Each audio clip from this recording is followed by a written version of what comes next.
Bismillahirrahmanirrahim. Alhamdulillah. Alhamdulillahilladzi ihtajaba bila hijab wa tawa nura samsihi bila sahab. Hikmatan minallahil qahiril wahhab. Asyhadu an la ilaha illallah wahdahu la syarika lahu musabbibul asbab. Wa asyhadu anna sayyidana Muhammadan abduhu wa rasuluhul awwab. Allahumma salli wa sallim ala sayyidina Muhammadin an-natiqi bis-shawab wa ala alihi wa sahbihi wa dzurriyyatihi wa man lahu intisab. Salatu wa salaman daimaini mutalazimaini ila yaumil hisab. Amma ba'd. Yang kita hormati, kita cintai para habaib dan para ulama, muhibbin, hadirin, hadirat, rahimakumullah. Alhamdulillah wa syukrulillah. Puji syukur kehadirat Allah subhanahu wa ta'ala yang dengan rahmatnya, taufik, hidayah diberikan kepada kita. Malam ini kita kembali bisa bertemu, berkumpul di majelis yang penuh berkah dan rahmatnya ini.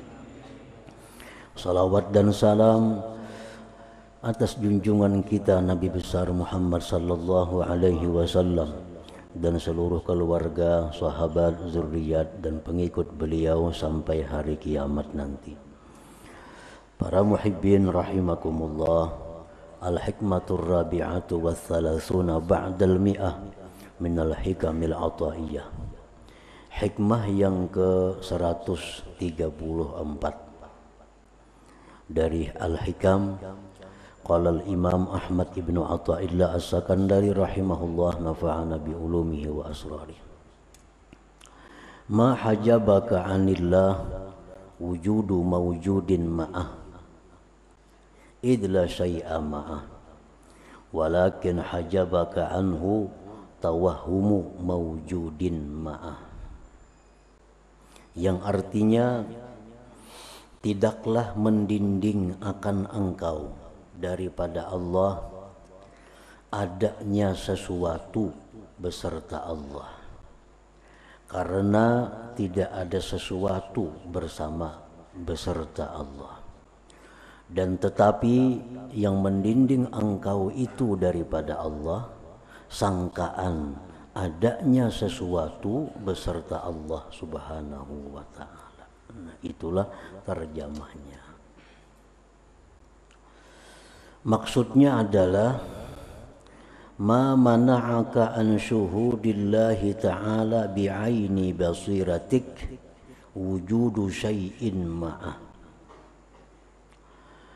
Tidaklah menegah akan engkau daripada musyahadah, daripada menyaksikan Allah dengan mata hati engkau, oleh adanya sesuatu beserta Allah. Id laisa ma'ahu syai', karena tidak ada beserta Allah itu sesuatu. Sesuatu yang tidak ada itu kada akan bisa menjadi dinding.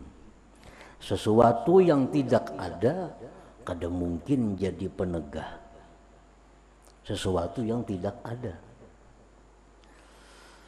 Nah, tidak menegah akan engkau daripada menyaksikan Allah dengan mata hati oleh adanya sesuatu beserta Allah, karena tidak ada beserta Allah itu sesuatu. Qala Nabi sallallahu alaihi wasallam, Rasulullah menyatakan, kanallah walam yakun ma'ahu syai'. Ada Allah, tidak ada beserta Allah sesuatu. Itu sudah dinyatakan oleh Rasulullah. Allah ada, tidak ada beserta Allah sesuatu. Tidak ada beserta Allah sesuatu.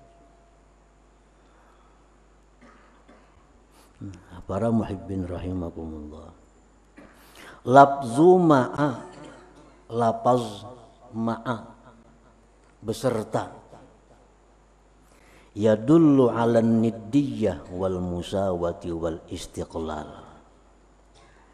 Pengertian beserta itu menunjukkan atas tandingan, persamaan, bersendiri. Wadzalika muhalun, itu mustahil. Bidalilin naqli wal aqal, dengan dalil nakal dan dalil akal. Nah, para muhibbin rahimakumullah. Jadi kadang mungkin ada sesuatu beserta Allah. Kalau ada sesuatu beserta Allah, berarti ini tandingan Allah. Berarti sama dengan Allah. Berarti bersendiri daripada Allah. Nah, itu mustahil. Mustahil itu.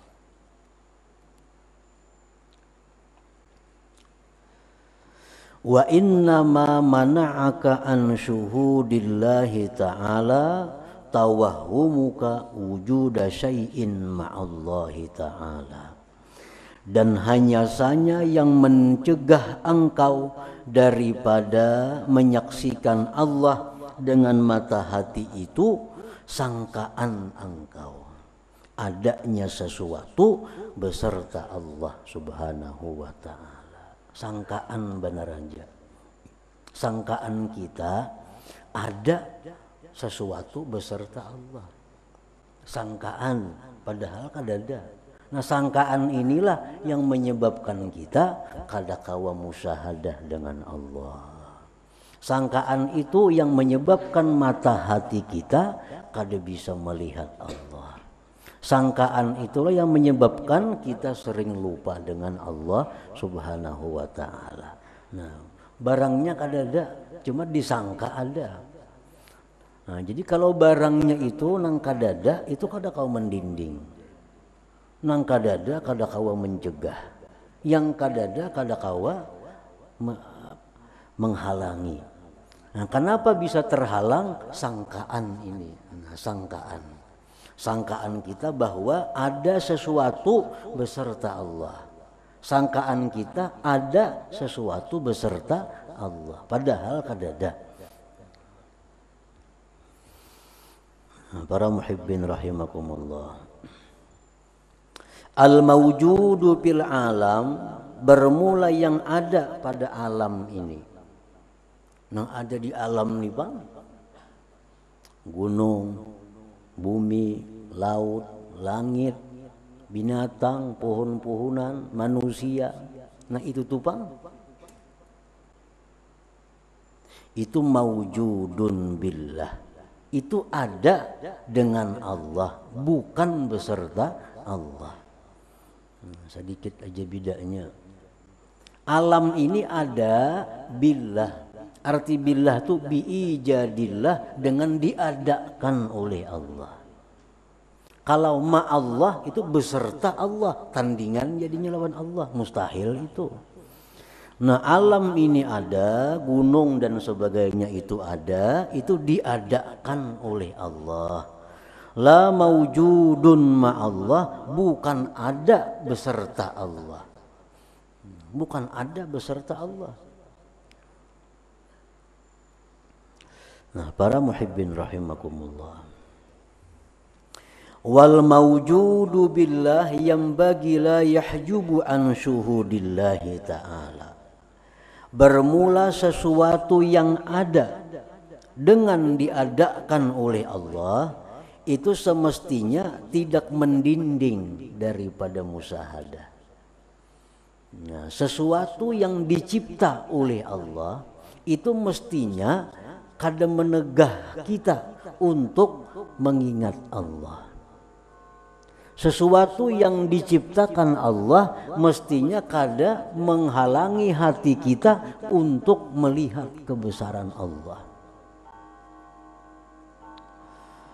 Wal mawjudu billah yambagi la yahjubu an syuhudillahi ta'ala bal huwa dalilun qati'un wadih ala Allah subhanahu wa ta'ala. Bahkan itu barang benda yang diadakan Allah mestinya itu dalil yang jelas atas Allah subhanahu wa ta'ala. Nah, para muhibbin rahimakumullah, jadi kalau mawjudun ma'allah mustahil, ada beserta Allah itu mustahil. Kalau mawjudun billah, kalau ada yang diadakan oleh Allah, itu dalil kita atas Allah subhanahu wa ta'ala. Misaluhu karajulin bata fi makanin wa aradal biraz fasami'a sautan fazannahu sautal asad famana'ahu dhalik anil biraz falamma asbaha lam yajid hunaka asada fama mana'ahu wujudul asad wa innama mana'ahu tawahhumu wujudil asad. Contohnya, seseorang bermalam di suatu tempat, Nah, di tengah malam orang ini hendak qadha hajat di luar rumah. Namanya di pinggir sungai, hendak qadha hajat ke Batang. Begitu hendak qadha hajat, hendak keluar rumah tadi, mendengar ada bunyi. Disangkanya itu bunyi serigala. Disangka bunyi serigala. Maka kada jadi keluar rumah. Itu dia menyangka bunyi serigala. Manakala subuh, kada ada serigalanya. Nah, maka orang ini kada jadi keluar rumah bukan karena serigala, tapi karena sangkaan ada serigala. Sangka ini yang mengakibatkan dia kada jadi keluar rumah, bukan serigalanya. Nah, itu perumpamaannya. Orang yang lupa Allah karena dia menyangka bahwa ada sesuatu beserta Allah. Padahal kada ada. Nah, sangkaannya itu yang menyebabkan dia lupa kepada Allah. Sangkaannya itu yang membuat dia kada bisa menyaksikan kebesaran Allah subhanahu wa ta'ala. Para muhibbin rahimakumullah, untuk lebih jelasnya lagi, orang yang menyangka bahwa makhluk itu bisa memberi manfaat, memberi kenikmatan, memberi kebahagiaan. Menyangka bahwa makhluk ini bisa memberi manfaat, makhluk ini dia menyangka bisa memberikan kenikmatan, dia menyangka makhluk ini bisa memberi kesenangan. Akibat menyangka itu dia tertegah ingat Allah.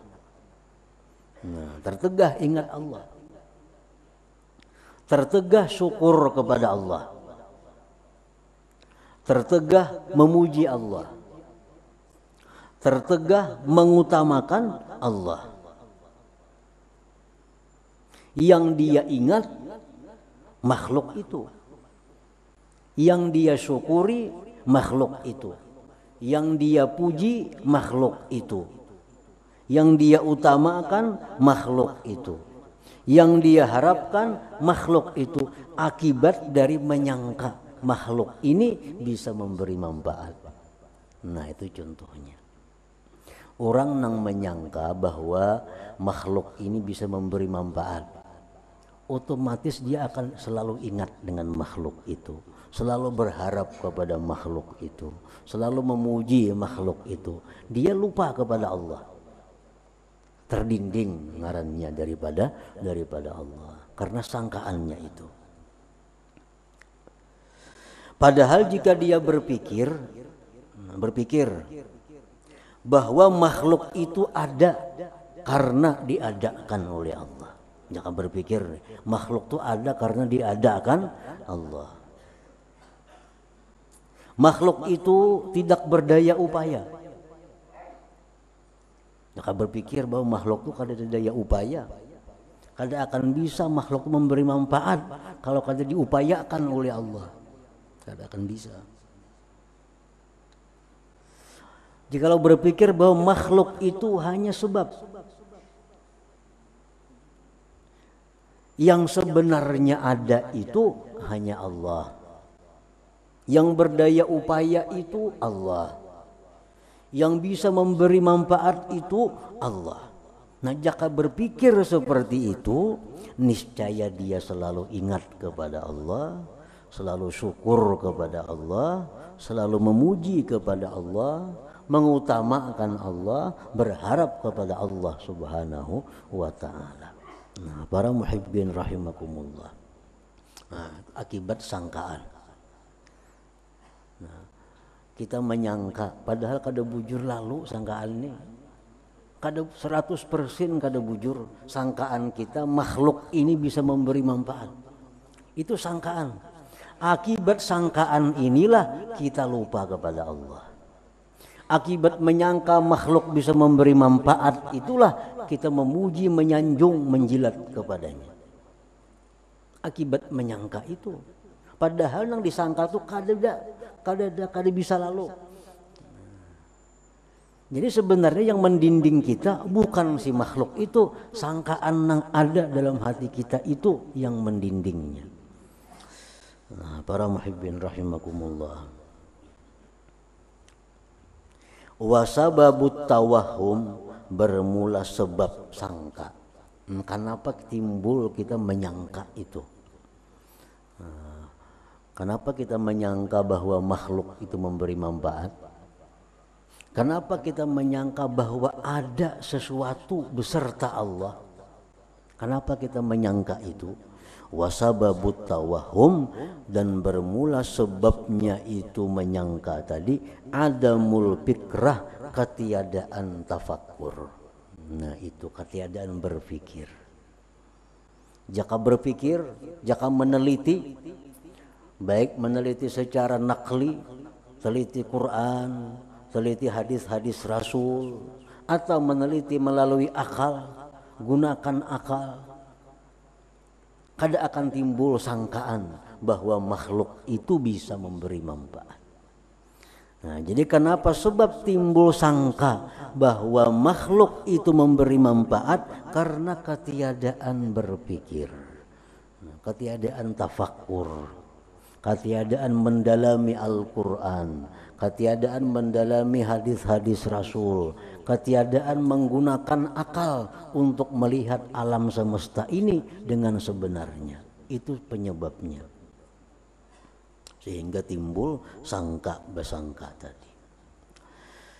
Nah, wasababu adamil fikrah, bermula sebab tiadanya tafakkur. Kenapa garang sebabnya belum maka tafakkur itu kadada. Timbulnya sangka karena kada tafakkur. Kenapa kada tafakkur? Nah, wasababu adamil fikrah, bermula sebab ketiadaan tafakkur itu syughlul qalbi bil ajilah wa hubbuha, karena penuhnya hati, sibuknya hati dengan dunia dan mencintainya. Nah, kembali kepada dunia pungkalanya. Karena hati kita ini sudah penuh dengan pemikiran-pemikiran dunia.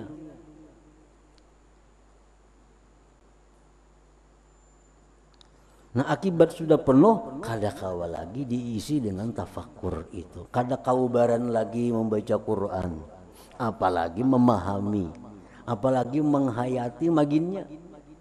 Karena pikiran hati sudah sibuk dengan kehidupan dunia ini. Itu sebabnya kada timbul pikiran.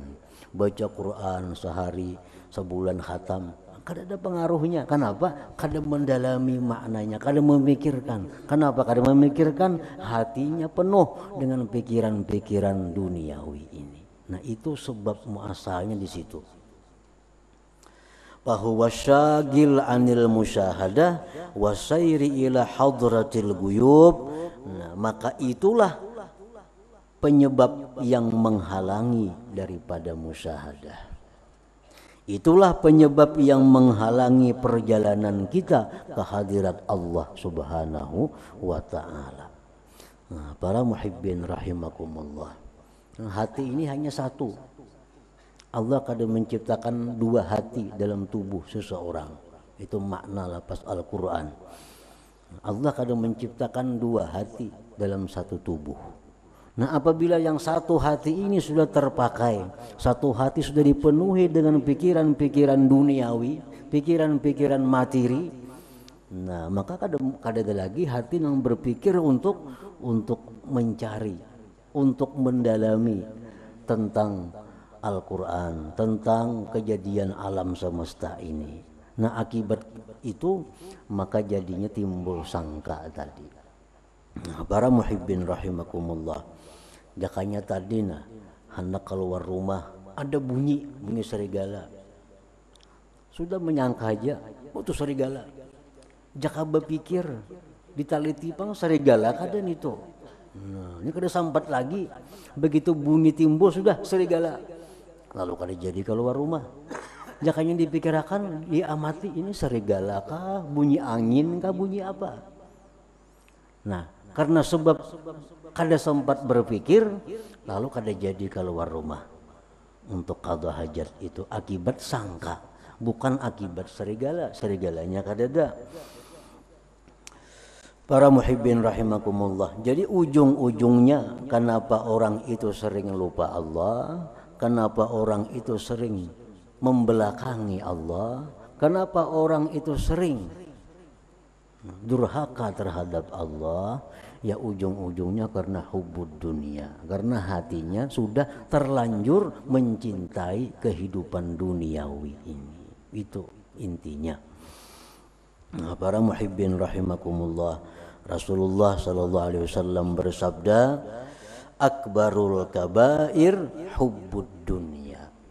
Dosa besar yang paling besar itu adalah hubbud dunia, mencintai kehidupan dunia ini. Kenapa sebabnya? Maka mencintai kehidupan dunia ini dosa besar yang paling besar. Dijelaskan lagi oleh Rasulullah sallallahu alaihi wasallam, hubbud dunya ra'su kulli khati'ah. Sebab cinta dunia inilah pokok dasar segala macam dosa, segala macam kesalahan. Nah, para muhibbin rahimakumullah, orang kenapa jadi bahwa biasanya urusan dunia. Orang kenapa jadi kada betaguran, putus silaturahmi, biasanya urusan dunia. Kenapa orang jadi berperang, bunuh-membunuh, urusan dunia. Itu umumnya. Kenapa orang lalai sembahyang? Karena kesibukan dunia. Kenapa orang melanggar hukum Allah? Karena dia cinta dunia. Kenapa orang berani melakukan riba padahal dilarang oleh Allah? Karena cinta dunia. Nah jadi mencintai dunia ini pokok segala dosa. Bila kita bisa mengurangi cinta dunia, maka berkurang juga kesalahan kita, berkurang juga dosa kita. Karena dari situlah sumbernya. Nah, para muhibbin rahimakumullah. Jadi kenapa menuntut ilmu tapi kada mau juga bisa. Nah, kada mau ya bisa. Nang dikaji sudah kitab ini, kitab itu, kitab ini. Kada kawa juga lagi nang musyahadah itu. Bila melihat kambing-kambing itu pang ke hati-hatinya. Bila melihat sapi-sapi itu pang ke hati-hatinya. Bila melihat duit-duit itu pang ke hati-hati. Maka sudah belajar aja ilmunya semuaan itu. Kenapa sebabnya? Karena hatinya ini dipenuhi oleh cinta terhadap duniawi ini. Sehingga ilmu-ilmu yang seperti itu kadang mau masuk ke dalam hati, cuma umpat lalu. Jadi pokoknya segala macam keluputan keutamaan, keluputan martabat yang tinggi, kedudukan yang tinggi itu diawali daripada hubbud dunia, mencintai dunia ini. Nah, para muhibbin rahimakumullah, mudah-mudahan Allah Subhanahu wa taala memberikan kita taufik hidayah sehingga kita bisa mencintai dunia ini, hanya dunia yang mengantarkan kita kepada kebahagiaan akhirat, dan ditutup Allah hati kita untuk mencintai dunia yang membawa kita kepada murka dan siksanya di akhirat. Amin ya rabbal alamin. Ila hadratin Nabi sallallahu alaihi wasallam. Al-Fatihah. Iyyaka na'budu wa iyyaka nasta'in. Ihdinas siratal mustaqim. يا الله بها يا الله بها يا الله بحسن الخاتمة يا الله بها يا الله بها يا الله بحسن الخاتمة يا الله بها يا الله بها يا الله بحسن الخاتمة ويا أيها الرجل منه شفاعة عليه وسلموا تسليما اللهم صل وسلم وبارك